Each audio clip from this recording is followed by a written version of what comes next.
As we take a look at our lineup for our Ford Pro Stock Final, it is a 14-lap race. That ever-important first turn, it got ugly early. Let's see how it turns out this time. Yeah, you see that start line a little bit more filled out this time. Now we have 15 racers, 10 up front, 5 in the back, and we go! Blair Morgan on that very tight inside, pushes everybody wide, but it looks like Tommy Amasalo shows that strength and just powers his way around the outside the long way and into the lead. Yep, he just got off that sled. That's a very popular kind of riding style for him, and he used it beautifully, swept around the outside, and Crapo slipped by Morgan as well, with Morgan now third chasing. Now you see Sean Crapo trying to get by Tommy Amasalo. He's inside here and jumps by. You're set up perfectly. All you got to do is dive down in front of him, and he does that, but back comes Tommy. Tommy saw, and look at Tommy. A little aggressive there, ran just a little wide, got Crapo some of that soft fluff on the outside. You can see it sort of absorbs some of Sean's momentum. Tommy's got a margin. Amasalo starting to guard those inside. And Sean Crapo from St. Anthony, Idaho is just, I mean, he's doing everything he can. Sometimes not the right way, but he's doing everything, and sometimes you got to take those chances. Yeah, and I mean, but the thing is his saves are so pretty. You know, he just, when he gets a little rotation in the sled, he just has the ability to bring it back, not miss a beat, and look artistic doing it. That's pretty right there. Boy, he doubled up perfectly on that back straightaway. Now in the gravity cavity. Look at this big dip. Ooh, that is just rough on the body. He's about as close as you can ask right now. But this front straightaway is where Tommy made that pass in qualifying. I think he has it dialed right now. Well, he makes that big left-hand turn and does that jump. And now hits the gas. Oh, a little stumble there, it looked like. Yeah, threw it forward a little bit, lost a little momentum, maybe a little soft snow on that outside. Sean taking advantage, jumps the inside, says, hello, here I am, and here I go. Boy, Tommy, when he jumped, he was trying to rotate the sled, hit it on an angle, and then accelerate away. And he got it slightly over-rotated, and it hit and stopped. And then gravity took over, and he just fell off to the inside. You have no contact with the track and the snow. It's kind of hard to get forward momentum. Absolutely, and it was just a case of the momentum stopped at just the wrong instant. He had to turn too much, and you can't. Now the problem is well, Morgan's already by him, and that, I'll tell you, just that little bit of momentum loss and that switch, it'll hurt you. Without a doubt. I mean, whenever you go down, have a bobble like that, it's hard for your body to regroup, and get things going again. Well, Kuster coming right by him again here, so I mean, that's going to cost him a lot of spot. There's a battle between two teammates right now, and we've been seeing this all year long in both the Pro Stock and Pro Open. It's been Blair Morgan and Carl Kuster, but this man is going to take the checkered flag and his third win of the year. Sean Crapo is pumping. I guess he's not sick this week, huh? As we take a look at results, Sean Crapo with a win, Morgan Kuster, Amasalo, very respectable fourth, Ken Ibsen in the number 5 spot. Now back down to Jerry Bernardo. Nobody knows it, but Sean Crapo and I had a battle plan. Before the race, I said to you, what is the plan? What did we say? Get the whole shot, win, and talk to Jerry. Nice, and here you are. You didn't get the show whole shot. You had to chase Tommy Amasalo down, who went down. He said that you actually landed on his hand. Is that true? No, I cut in the inside and in the bottom corner and hit the tunnel or something. He just tipped over, so. Final question. What's up with this, Ryan Simon? Yeah. Good job, man. Congratulations.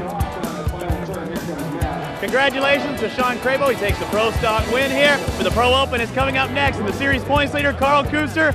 How do you approach this Pro Open class with the mod? How do we approach it wide open? The ride's super aggressive. I'm in the points lead right now, and I don't want to give that up. I want to rule that till the end of the season. So it's all balls now. We expect some aggressive racing from all our competitors, and as you can see, the snow is starting to come down. The Pro Open when we come back. There is the man, Cole Wave, Blair Morgan Racing Skidoo, Carl Kuster. And even though he only qualified 4th, he was tied essentially with Martin and Morgan, who qualified in front of him by draw. So he didn't lose anything in the points coming into the final. Oh, DJ didn't get the clear enough launch. You got a good start though. Oh! Big time shutdown right there. Somebody goes down. Mike Island goes off. Steve Martin as well goes off. Tommy Amasalo trapped down. Big carnage in the first turn. Tommy was the guy that really got rotated. You can see how far he ended up from his sled as he had to run back to it. He got drove. Where's the eject button on that machine? Because he just got shot out like a cannon. It was unbelievable how far he went. All right, let's take a look at the crash one more time at the start. We talked about Ekstrom on the outside. Look at him shut the door. He's good there, but right there he squeezes Amasalo. Amasalo ejects, and then it bottles everybody up behind him. Look at that carnage. Look up carnage in the dictionary. That's what it looks like at Snowcross. Yeah. Now again, watch how far Amasalo travels without his sled. Whoop. He goes. Oh, he did a still melon. going. Then he gets tagged by Island and gets shoved right off the track. He did a melon thumper. He slapped his melon on that snow. That definitely hurts. Here's that battle for 6th spot again. Look at the snow roost. Island starting to get that roost. It's just nasty. Yeah, I mean, and you try and avoid it, but if you're smart, well, and that's the best way to avoid it, is get by the guy, and he did it beautifully. But if you're smart as a rider in front, you're trying to just absolutely disperse junk in that other guy's direction. And obviously, Island was feeling it. He was trying to avoid it, so he made the pass. And Carl Kuster starting to close in on this battle. Look at Pitlick, Peterson. Peterson dives to the inside, but here comes that 47C of Carl Kuster. He has worked his way through the pack. Yeah, he's come back, and he's been very effective at that this year.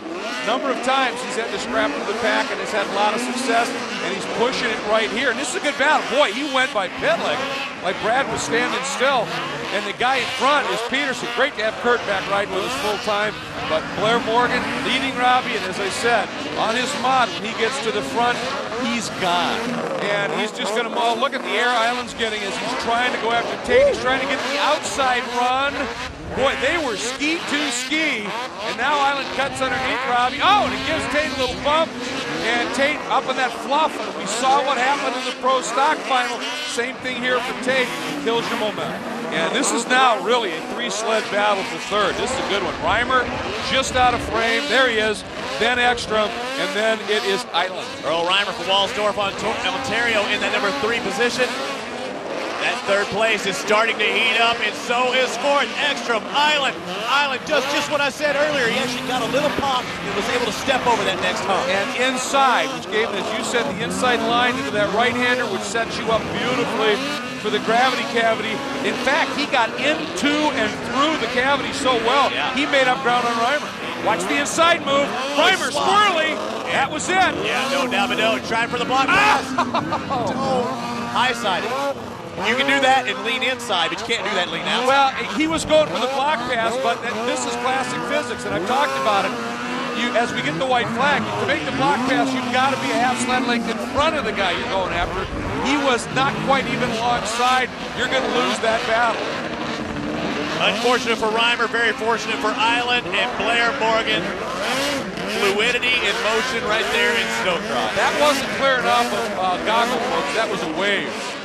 Taking the checkered flag, and another win on the year is Blair Morgan. The Cold Wave Skidoo, the 7C, comes out on top. What an incredible ride, flag to flag. But we've been watching this incredible battle, and Island, remember, 8th at the end of the 1st lap, and he comes through and picks up a 3rd. Good job, Mike Island. We talked about is a jumper's track. He's definitely a jumper. Where is your series points leader, Carl Kuster? 9th spot. Unbelievable tough ring. Let's take a look at the points now. And Morgan certainly has made some ground up, extra marginally, but Kuster should have swung this one a lot more, and for some reason, Jerry, he didn't. Man, what happened to you? Everybody was just going in there super fast, and it's so smooth right now. On the mods, I bet you're probably doing 60 miles an hour, 65 miles an hour going in there. Sliding and sliding and sliding, and got my ski tips caught underneath that Tommy Amasalos, and just kind of tipped me up on the side a little bit, and his sled was stuck there in front of me, so I couldn't do nothing but wait. Thanks, man. All right, see ya.